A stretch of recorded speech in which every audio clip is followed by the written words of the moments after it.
Hello viewers, আসসালামু আলাইকুম সবাইকে। আজকে আমি আপনাদের সাথে ডিমের ঝুরি ভুনা রেসিপিটি শেয়ার করব।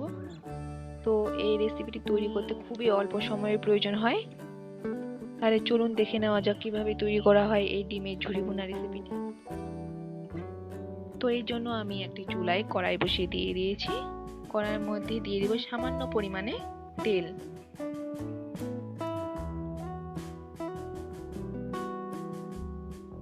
এখন আমি আগে থেকে একটি ডিম ফেটিয়ে রেখেছিলাম, সেই ডিমটিকে আমি ঝুরি করে নেব।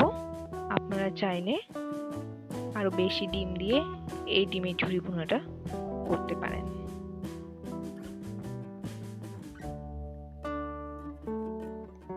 আমি ঠিক এইভাবে ডিমটাকে ঝুরি করে নেব। তো ডিমটা আমার ঝুরি হয়ে গিয়েছে, এখন আমি তুলে নেব। আমি ঠিক একই কড়াইয়ে আবারও পরিমাণ মতো তেল দিয়ে তেলটাকে হালকা গরম করে নিয়ে এর মধ্যে আমি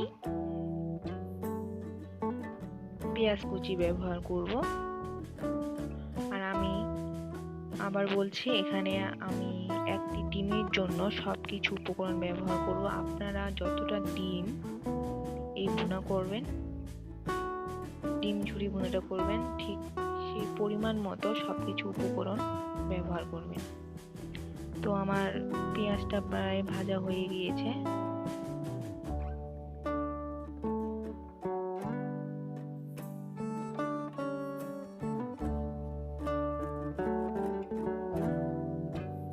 এখন আমি এখানে সবকিছু উপকরণ ব্যবহার করব। তো আমি এখানে হাফ চা চামচ রসুন বাটা ব্যবহার করেছি। রসুন বাটাটাকে আমি ভেজে নেব, কারণ রসুন একটা কাঁচা স্মেল আছে, এটা আর থাকে না। আমি সামান্য পরিমাণ পানি অ্যাড করছি, কারণ তাহলে আর মশলাটা লেগে যাবে না কড়াইয়ের মধ্যে।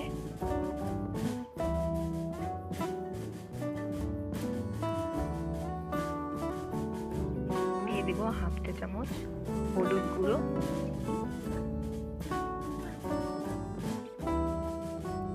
হাফ চা চামচ মরিচ গুঁড়ো।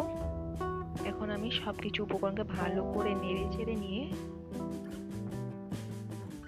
দিয়ে দিব স্বাদ মতো লবণ। আর ডিমে খুব কম পরিমাণ লবণের প্রয়োজন হয়, আপনারা তাই লবণটা একটু বুঝে শুনে ব্যবহার করবেন। তো মশলাটা আমি কষিয়ে নেব যতক্ষণ না পর্যন্ত মশলার উপরে তেল উঠে আসে। আর এখানে আমি এখন সামান্য পরিমাণে পানি অ্যাড করব। তো দেখুন আমার মশলার উপরে তেল উঠে এসেছে। এখন আমি এখানে আগে থেকে করে রাখা ডিমের ঝুড়িগুলোকে দিয়ে দেব। আমি এখানে আর কোনো এক্সট্রা পানি অ্যাড করব না। মশলার মধ্যেই আমি ডিমের ঝুড়িগুলোকে কষিয়ে নেব। দেখুন তৈরি হয়ে গিয়েছে ডিমের ঝুড়ি ভুনা রেসিপিটি। আর এই ডিমের ঝুড়ি ভুনা খেতে গরম ভাত এবং পরোটার সাথে খেতে বেশ দারুণ লাগে। আর এখানে আমি ধনেপাতা কুচি ব্যবহার করছি। আপনাদের কাছে ধনেপাতা কুচি না থাকলে আপনারা সেটা স্কিপ করতে পারেন। আর এখানে আপনারা পাকা টমেটো ইউজ করতে পারেন, আমার কাছে ছিল না সেজন্য আমি ব্যবহার করিনি। তো আমার ডিমের ঝুড়ি ভুনা একদমই হয়ে গিয়েছে, এখন আমি পরিবেশন করে নেব। তো তৈরি হয়ে গেল আমার মজাদার ডিমের ঝুড়ি ভুনা রেসিপিটি। আমার রেসিপিটি আপনার কেমন লাগলো অবশ্যই কমেন্ট বক্সে জানাবেন।